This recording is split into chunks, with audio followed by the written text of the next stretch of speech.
নমস্কার, Jeet and অর্পিতার cooking চ্যানেলে আপনাদের সবাইকে স্বাগত। আজকে আমি আপনাদের সাথে শেয়ার করতে চলেছি সর্ষে দিয়ে সজনে ডাঁটার ঝাল।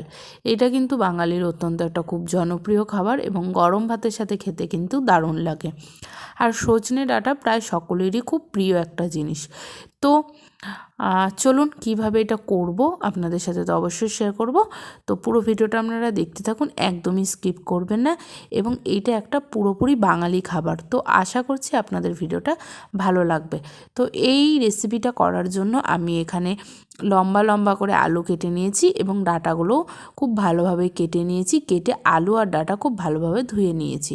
আর এখানে আমি মশলার জন্য শুধুমাত্র নিয়েছি সর্ষে আর টমেটো, এই দুটোকেই আমি মিক্সির মধ্যে পেস্ট করে নেব। আর এখানে আমি নিয়েছি একটা গোটা বড় সাইজের পেঁয়াজ, আমি কুচিয়ে নিয়েছি। আর এখানে আমি সর্ষেটাকে পেস্ট করে নিয়েছি। আর আপনারা যদি মনে করেন যে ঝাল খাবেন একটু বেশি, তাহলে কিন্তু এই সর্ষের সাথে কাঁচা লঙ্কা বা শুকনো লঙ্কাও পেস্ট করে নিতে পারেন। তো সবার প্রথমে কড়াইয়ের মধ্যে আমি তেল দিয়ে দিয়েছি, তেলটা গরম হয়ে এসেছে। এখন আমি কালো জিরে ফোড়ন দিয়ে দিলাম। ফোড়নটাকে আমি খুব ভালো মতন ভেজে নেবো। ভেজে এর মধ্যে আমি পেঁয়াজটা দিয়ে দেবো। আপনারা চাইলে কিন্তু পেঁয়াজটা নাও দিতে পারেন। আপনারা যদি নিরামিষ খেতে চান তাহলে পেঁয়াজটা পুরোপুরি স্কিপ করে দিতে পারেন, শুধুমাত্র কালো জিরে ফোড়ন দিয়েও করতে পারেন। কিন্তু এখানে পেঁয়াজটা দিলাম, এতে খেতেও ভালো লাগবে এবং গন্ধটাও কিন্তু দারুণ হবে। তখন আমি পেঁয়াজটা দিয়ে দিয়েছি। পেঁয়াজটা খুব হালকাভাবে ভেজে নেবো, বেশি লাল লাল করে ফ্রাই করব না। তো আপনারা দেখতেই পাচ্ছেন পেঁয়াজটা খুব হালকাভাবে ভাজা হয়ে গেছে। এখন আমি আলুগুলো দিয়ে দিলাম। তো আমি এখানে আলুগুলো দিয়ে দিলাম। এখন আলুগুলো দিয়ে খুব ভালোভাবে আমি এখন নেড়ে চেড়ে নেবো। আর এখানে পেঁয়াজটা আমি খুব লাল লাল করে ভাজলাম না, এর কারণ হচ্ছে আলুগুলো দিলাম, আলুগুলোর সাথে পেঁয়াজটা কিন্তু আর একটু ভাজা হয়ে যাবে। আর এখনই আমি নুন আর সামান্য পরিমাণে হলুদ দিয়ে দিলাম। আর নুন আর হলুদ দিয়ে এখন আলুটা খুব ভালোভাবে আমি ভেজে নেব।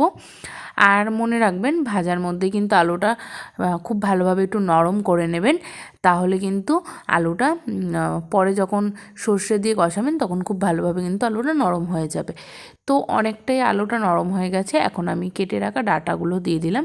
ডাঁটাগুলো আমি আগে থেকে দিলাম না, কারণ ডাঁটাগুলো যদি খুব একটা নরম হয়ে যায় তাহলে কিন্তু ডাঁটাগুলো ভেঙে যাবার সম্ভাবনা থাকে। তাই আলুটা প্রায় 80% ভাজা হয়ে যাবার পরেই আমি ডাঁটাগুলো দিলাম। এখন ডাঁটাটা দিয়ে মোটামুটি 5 মিনিটের মতন আমি খুব ভালোভাবে ভেজে নেব।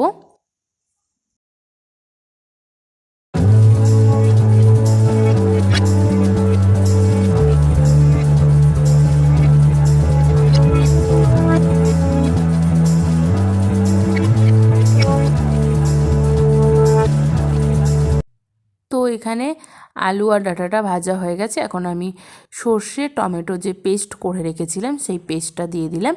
এবং এই পেস্টটা কিন্তু আমি একদম ভালোভাবে কষিয়ে নেবো, যাতে একটুও জল না থাকে, একদম পুরো শুকনো শুকনোভাবে কষিয়ে নেবো।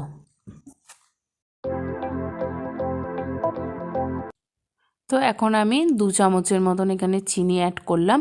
আপনারা যেই পরিমাণে মিষ্টি খেতে ভালোবাসেন সেই রকম চিনি অ্যাড করবেন। আর একটু সামান্য নুন দিয়ে দিলাম, কারণ আলু ভাজার সময় নুন দিয়েছিলাম, তাই এখন খুব অল্প পরিমাণে নুনটা অ্যাড করলাম। তো এখন নুন চিনি সব কিছু দিয়ে আমি খুব ভালো মতন এখন নেড়ে ছেড়ে নিচ্ছি এবং এটা একবারে শুকনো শুকনো করে নেবো। তো আপনারা তো দেখে বুঝতেই পারছেন যে মশলাটা খুব ভালোভাবে কষানো হয়ে গেছে। এখন আমি একটু হালকা গরম জল এটার মধ্যে অ্যাড করে দেবো। তো খুব একটা জল কিন্তু আমি এখানে অ্যাড করব না, একটু মাখা মাখা হবে সেই রকমই জল অ্যাড করব। তো এখানে আমি খুব সামান্য পরিমাণে জল দিয়ে দিলাম। এখন জলটা দিয়ে খুব ভালোভাবে নেড়ে ছেড়ে নেবো এবং অল্প কিছু সময় ধরে কিন্তু এখন এটাকে খুব ভালোভাবে আমি ফুটিয়ে নেব। আর আরও সুন্দর সুন্দর ভিডিও দেখার জন্য আমাদের আরও একটা রান্নার চ্যানেল আছে, জিৎ অ্যান্ড অর্পিতার রান্নাঘর, সেটা অবশ্যই সাবস্ক্রাইব করে রাখুন। এবং আমরা অবশ্যই সেই চ্যানেলটার লিঙ্ক আমাদের ডিসক্রিপশানে বক্সে দিয়ে দেবো, আপনারা সেখান থেকে লিঙ্কটা পেয়ে যাবেন। এবং আরও নতুন নতুন ভালো ভালো ভিডিও দেখতে এই চ্যানেলটা এবং তার পাশাপাশি নতুন চ্যানেলটাও কিন্তু সাবস্ক্রাইব করে রাখবেন। আর এখানে কিন্তু আমাদের ডাঁটা আলু সর্ষে দিয়ে যে তরকারিটা করছি সেটা কিন্তু পুরো রেডি হয়ে গেছে সার্ভ করার জন্য। তো তো আপনারাও বাড়িতে খুব সহজেই এই রেসিপিটা বানিয়ে ফেলতে পারেন এবং এই রেসিপিটা আপনাদের কেমন লাগলো অবশ্যই কমেন্ট করে জানাবেন। যদি ভালো লেগে থাকে লাইক করতে একদমই ভুলবেন না এবং যারা এখনও আমাদের চ্যানেলটা সাবস্ক্রাইব করেনি তাড়াতাড়ি সাবস্ক্রাইব করে পাশে থাকা বেল আইকনটাও কিন্তু প্রেস করে দেবেন। তো আপনারা সবাই খুব ভালো থাকবেন।